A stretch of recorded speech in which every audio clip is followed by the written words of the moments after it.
commençons par le SMIC, Marc Sanchez, 2% dès le 1er novembre. C'est une petite bonne nouvelle hein, pour vos salariés au SMIC. Ça fait 30 euros net à peu près par mois. C'était une hausse qui était programmée. Mais c'est vous qui allez les payer, ces 2%. Ah bah oui, oui, on va bien les payer même. Il faut savoir que le SMIC, en fait, a augmenté sur les 2 dernières années à peu près de 14. Donc là, on va passer à 16, grosso modo, Mm.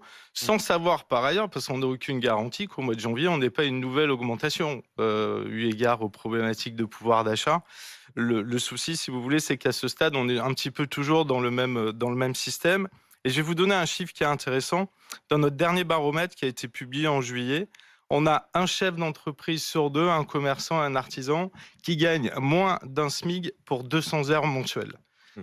Est-ce qu'on parle du pouvoir d'achat aujourd'hui de ces entreprises? Alors, je sais que votre antenne est très ouverte sur ce sujet-là au niveau des commerçants, des artisans, Bah, qui ne se payent pas, ou en tout cas qui se payent moins que le SMIC. qui se payent beaucoup moins que le SMIC, effectivement, qui sont contents de payer leurs salariés et de pouvoir les augmenter. Mais le problème de ces augmentations aujourd'hui, en tout cas au niveau de nos TPE, c'est qu'elles ne prennent absolument pas en considération une situation économique qui est de plus en plus compliquée pour elles. Je l'indiquais tout à l'heure, Mm. aujourd'hui, 63 000 défaillances d'entreprises, dont 90% sont des TPE. Et grosso modo, ces entreprises-là, aujourd'hui, se posent la question de savoir quelle est leur Mais perspective. ce qu'on a moins relevé, alors certes, il y a les 2%, mais c'est la suite de la phrase qui est très importante aussi, Ah c'est que oui, Michel Barnier veut revoir, oui, mais c'est plus technique. Donc on a, c'est la double peine, oui, oui.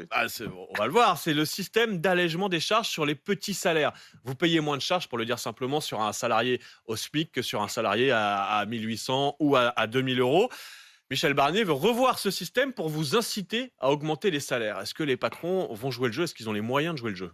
Non, le seul recours qu'ils vont pouvoir avoir, c'est d'être soit en tension sur les recrutements, soit d'envisager de se séparer de salariés. Ça, c'est clair, net et précis. Et en tout cas, dans toutes les enquêtes qu'on a pu produire sur cette année, c'est grosso modo la réponse qui nous est faite. C'est-à-dire qu'ils sont arrivés aujourd'hui où ils se payent moins eux-mêmes. Je l'ai démontré tout à l'heure, en tout cas pour 1 sur 2. Et aujourd'hui, effectivement, si on continue dans cette logique, sans se poser la question de savoir aujourd'hui quel est réellement le coût du travail dans notre pays, et est-ce que effectivement la durée du temps de travail dans nos entreprises est suffisamment nécessaire et suffisante pour pouvoir avoir un pouvoir d'achat meilleur? Non, on est toujours dans le même raisonnement.